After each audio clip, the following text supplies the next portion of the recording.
चलिए बात करते हैं शहर की सरकार की। नगर निगम चुनाव 2020 के पहले चरण के लिए वोटिंग कल होनी है और आज पोलिंग पार्टियां मतदान केंद्रों के लिए रवाना होंगी।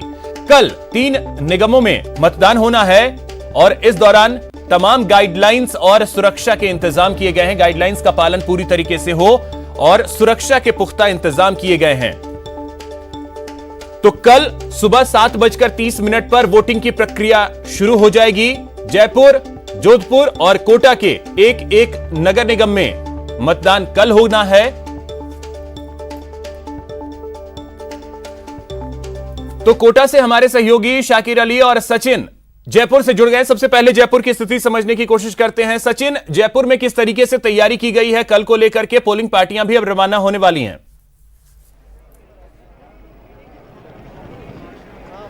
देखिए, जयपुर में 2 नगर निगम बनाए गए हैं। जो हेरिटेज नगर निगम है उसके लिए कल मतदान होना है और उसको लेकर तकरीबन 1581 मतदान केंद्र जो हैं वो जयपुर में बनाए गए हैं और 9,32,908 मतदाता ऐसे हैं जो कल अपने मताधिकार का प्रयोग करेंगे और उसके लिए सभी पोलिंग पार्टियों का रवाना होना ऐसे शुरू हो गया। इस समय देखिए, मैं तस्वीर आपको दिखाता हूँ जो गहमा गहमी आपको नजर आएगी। इस वक्त हम लोग भवानी निकेतन जो कॉलेज है जयपुर का सीकर रोड पर, वहाँ पर ये भीड़ भाड़ पोलिंग पार्टियों की नजर आ रही है। सुबह इनको ट्रेनिंग दी गई थी ईवीएम मशीन किस तरह से संचालित करनी है, ईवीएम मशीन को किस तरह से जो है वो मतदान केंद्रों पर ले जाकर उसको अपडेट करना है, उसको वहाँ पे लगाना है। ये तमाम तरीके की ट्रेनिंग कल इनको दी गई और उसके बाद अब जो है पोलिंग पार्टियों के रवाना होने का जो सिलसिला है वो धीरे धीरे यहाँ पर शुरू हो चुका है। पोलिंग पार्टियों के जो कर्मचारी हैं, जो अधिकारी हैं जो उसमें जुड़े हुए थे, वो आपको जो है यहाँ पर मतदान केंद्र के लिए रवाना होते हुए नजर आ रहे हैं। जयपुर में अगर बात करते हैं हम तो आमेर, किशनपोल, हवा महल, सिविल लाइन, ये जो विधानसभा क्षेत्र है 5 विधानसभा क्षेत्र, इन विधानसभा क्षेत्रों के अंदर अलग अलग पोलिंग पार्टी जो लोग हैं वो अब यहाँ से रवाना हो रहे हैं। यहाँ से पास में ही बसों का जमावड़ा लगा हुआ है, वहाँ से लोग जो हैं बसों में बैठकर इनको रवाना किया जा रहा है। पहले इनको ट्रेनिंग दी गई थी और उसके बाद अब जो है धीरे धीरे इनके रवाना होने का सिलसिला शुरू हो चुका है, जो कि तकरीबन दोपहर तक इसी तरह से यहाँ पे चलेगा। कुछ देर में जिला कलेक्टर जो अता सिंह नेहरा है वो यहाँ पर पहुँचने वाले हैं। उनका यहाँ पे इंतजार किया जा रहा है। वो आएंगे और स्थितियों का जायजा भी लेंगे। बार बार अनाउंसमेंट की जा रही है कि सोशल डिस्टेंसिंग की पालना की जाए, तमाम एहतियात यहाँ पे बरते जा रहे हैं, लेकिन फिर भी कहीं ना कहीं जो कोरोना गाइडलाइन है उसकी हम कह सकते हैं कि पालना कई बार छूट भी जाती है, लेकिन फिर भी कोशिशें की जा रही है जिला प्रशासन की कि जो जितनी भी पोलिंग पार्टीज हैं वो तमाम सावधानियों को रखते हुए, तमाम एहतियात को बरतते हुए यहाँ से रवाना हो और अपने मतदान केंद्रों पर पहुंचे। जी बिल्कुल, बेहद अहम है कि प्रयास कम से कम ये होना चाहिए कि गाइडलाइंस का पूरी तरीके से पालन हो सके। शाकिर, कोटा की स्थिति आपसे जानना चाहेंगे। कोटा की क्या स्थिति है और कल को लेकर के किस तरीके से तैयारियां की गई हैं? कल एक निगम के लिए वोटिंग होनी है, ऐसे में चलिए लगता है कि शाकिर तक आवाज नहीं पहुंच पा रही है। उनसे जोड़ेंगे और कोटा की स्थिति समझने की कोशिश करेंगे। लेकिन सचिन, एक चीज और आपसे जानना चाहेंगे कि देखिए, जो अभी पंचायत के चुनाव, ग्राम पंचायत के चुनाव हुए थे, उस दौरान हमने देखा कि बहुत सारी चुनौतियां ऐसी रहीं जो कि सामने आती रहीं। अब ऐसे में उन चुनौतियों को देखते हुए शायद निर्वाचन आयोग बेहतर इस बार करने की कोशिश कर पाएगा, क्योंकि जो कमियां रह गई पिछले चुनाव में उसे दूर की जाए, गाइडलाइंस को लेकर के खास करके।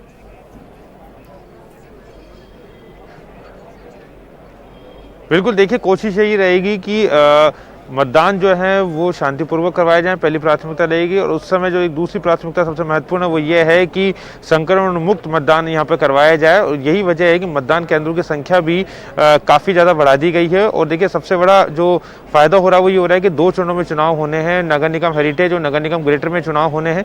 कल 100 वार्ड है, 100 वार्ड में 9 लाख के आसपास लोग हैं जो कि मतदान प्रक्रिया में पूरी तरह से भाग लेंगे। तो कहीं ना कहीं एक बड़ा हम ये कह सकते हैं कि चुनाव होगा नगर निगम के लिए, नगर निगम चुनाव। और जिस तरह से आप बात कर रहे हैं पंचायत चुनावों को लेकर जिस तरह की तस्वीरें सामने आई थी, उम्मीद ये की जाती है कि शायद शहरी सरकार है, लोग भी ज़्यादा हम कह सकते हैं कि सचेत होंगे। शहर के लोग हैं, शहरी सरकार चुनने जा रहे हैं, लेकिन अब ये तो कल ही साफ हो पाएगा कि तस्वीरें उसको लेकर के व्यवस्थाएं कितनी है। वो कोटा की स्थिति अब जानते हैं। शाकिर, आपसे जानना चाहेंगे कोटा में किस तरीके से तैयारियां की गई हैं, क्योंकि गाइडलाइंस और सुरक्षा दोनों बेहद अहम है। वो शायद आपकी समस्या दूर हो जाएगी, लेकिन फिर भी समस्या है तो कोई बात नहीं। अगर सीयू खराब है तो सीयू बदल देंगे। शाकिर, क्या आपको मेरी आवाज मिल पा रही है?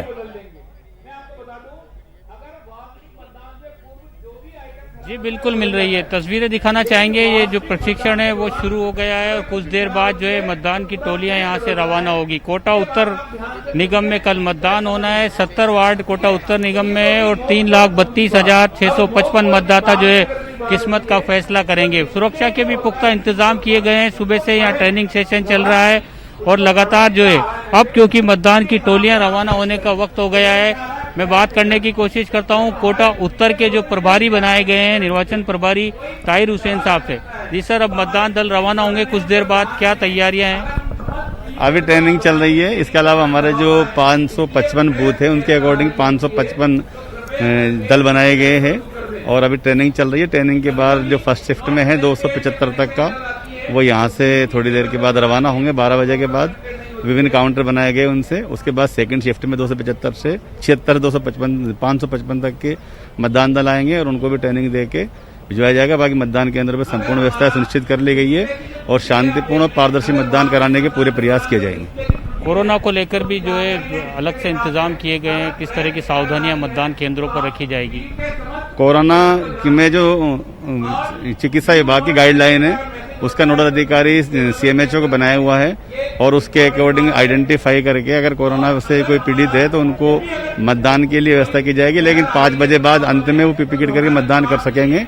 इसके अलावा जो मतदान केंद्रों पर गोले बनाए गए हैं, सैनिटाइजर का प्रयोग किया जा रहा है। इसके अलावा नगर निगम के द्वारा सभी मतदान केंद्रों पर आज बाकायदा सैनिटाइजर किया जा रहा है। इसके अलावा मतदान दलों को भी सैनिटाइजर उपलब्ध कराए गए हैं। निर्वाचन आयोग के निर्देशानुसार 10 पेन भी दिए गए हैं उनको और मास्क का, बिना मास्क के कोई भी प्रवेश नहीं करेगा। इसलिए सारे जो प्रोटोकॉल है कोरोना के तहत वो अपनाए जाने के पूरे प्रयास किए जाएंगे। तो कोरोना प्रोटोकॉल के तहत पूरी ट्रेनिंग दी जा रही है। इसके साथ साथ जो मतदान दल जब रवाना होंगे मतदान केंद्रों पर जब ये पहुंचेंगे तो निष्पक्ष मतदान के साथ साथ सावधानीपूर्ण मतदान हो, इसके भी पूरे इंतजाम किए गए हैं। लगातार यहाँ पर ट्रेनिंग का दौर जारी है। कुछ देर बाद जो है मतदान दलों की रवानगी का सिलसिला शुरू होगा। 555 मतदान केंद्र यहाँ पर कोटा में बनाए गए हैं। 70 वार्ड जो कोटा उत्तर में है उसके लिए कल मतदान की प्रक्रिया सुबह से शुरू हो जाएगी। जी अभिषेक। चलिए, बिल्कुल शाकिर, सुरक्षा और साथ ही कोरोना गाइडलाइंस का पूरी तरीके से पालन हो, यह बेहद अहम है। बहुत शुक्रिया शाकिर आपका भी और सचिन आपका भी बहुत शुक्रिया तमाम जानकारी के लिए। यहां रुकेंगे एक छोटे से ब्रेक के लिए। ब्रेक के बाद बात सरहद पार से विदेशी मेहमान की।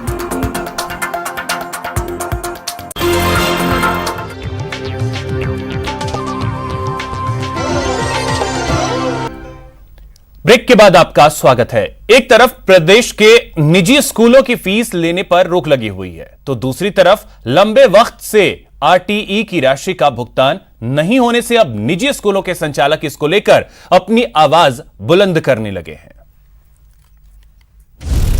निजी स्कूलों पर दोहरी मार, फीस पर लगी है रोक, RTE राशि का भी नहीं भुगतान।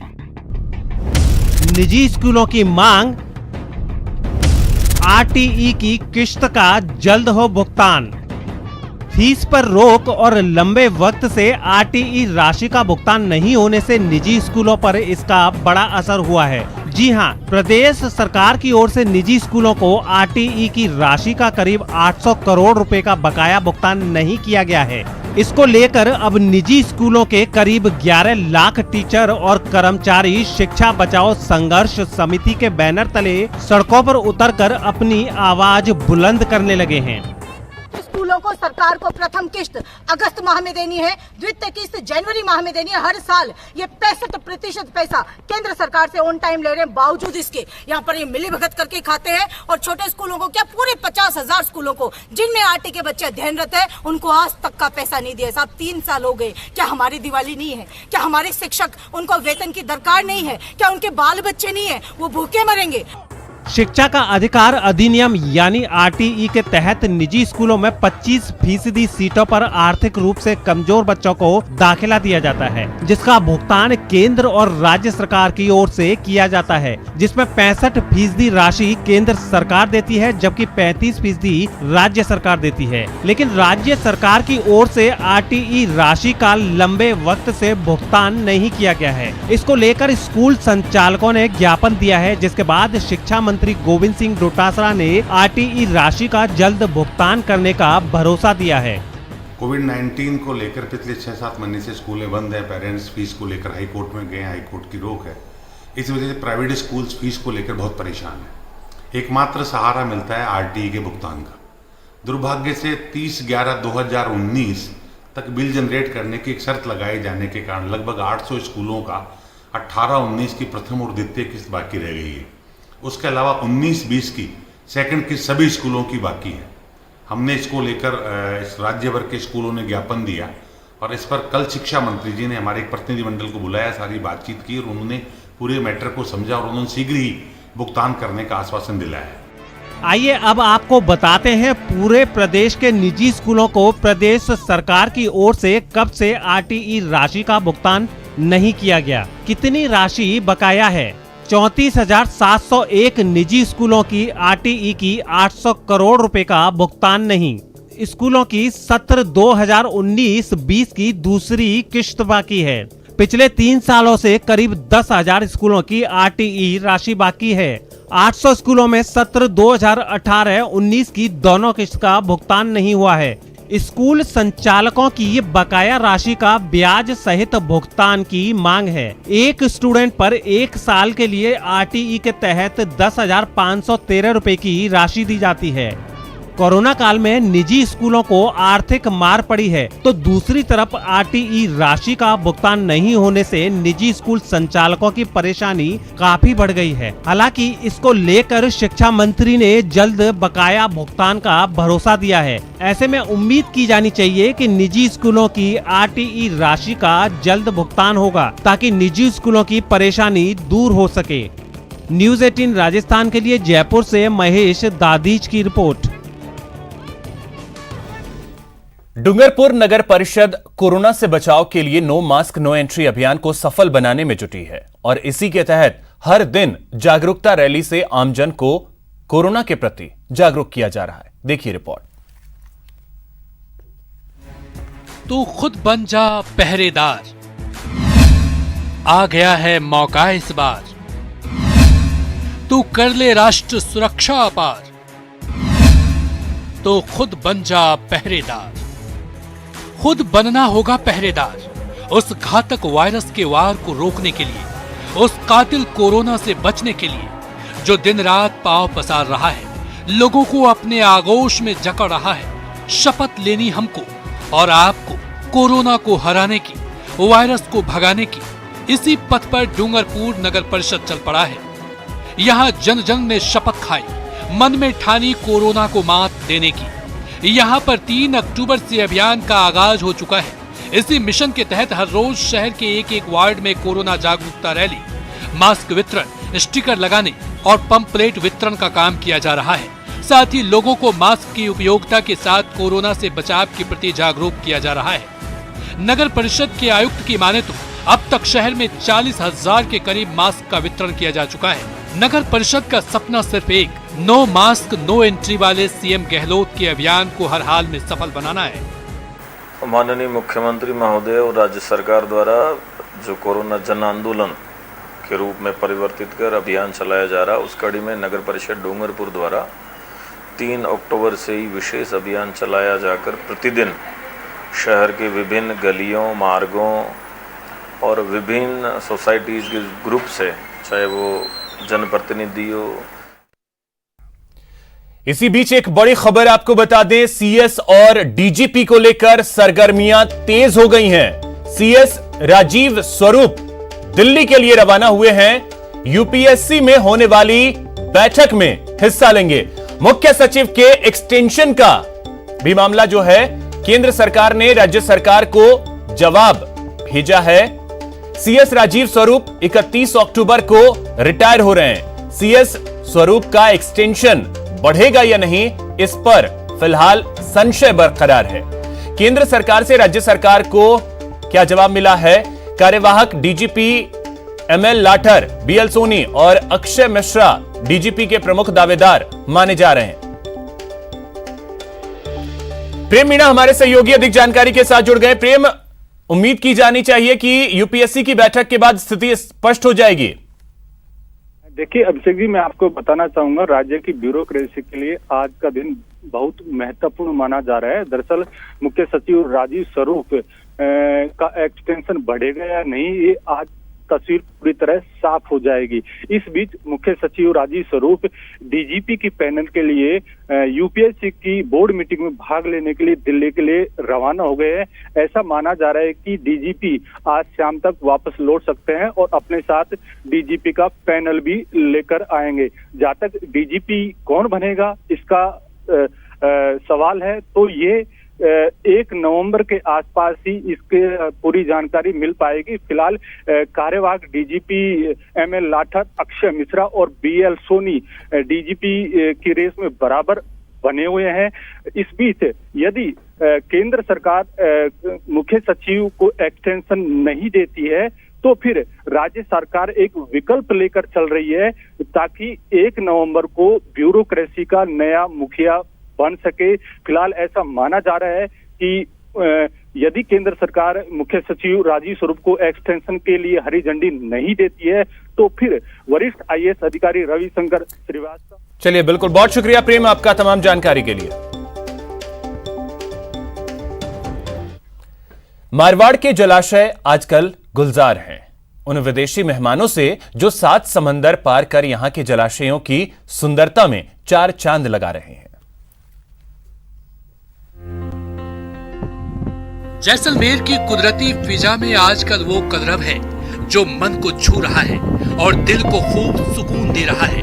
जो जलाशय कल तक मेहमानों का इंतजार कर रहे थे वो आजकल 7 समंदर पार से आए मेहमानों से गुलजार है। सुबह से इन जलाशयों में देशी विदेशी पक्षियों की चहचहाट सुनाई देने लगती है। दिल बरबस कह उठता है, इन परिंदों का दीदार करूं तो चलूं। हजारों मील का सफर तय कर डेमोई सेल क्रेन ने मारवाड़ में डेरा डालना शुरू कर दिया है। सर्द मौसम के साथ ही इन पंक्षियों ने जलाशयों की सुंदरता को 4 चांद लगा दिए हैं। जहां लोग इन विदेशी मेहमानों के आने से खुश हैं, वहीं पक्षी विशेषज्ञ भी इनकी गजब की टाइमिंग के कायल हैं। शीतकालीन प्रवास के लिए कुर्जा पक्षी का आगमन शुरू हो गया है। इस बार कोरोना के चलते पर्यावरण का संतुलन ठीक रहा है, जिससे इस बार बड़ी तादाद में कुर्जा पक्षी ने जैसलमेर की ओर रुख किया है।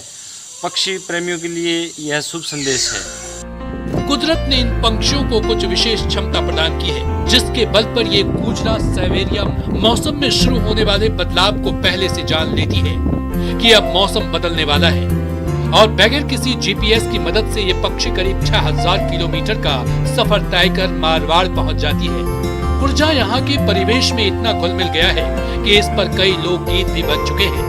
सिकंदर शेख, जैसलमेर, न्यूज़ 18 राजस्थान।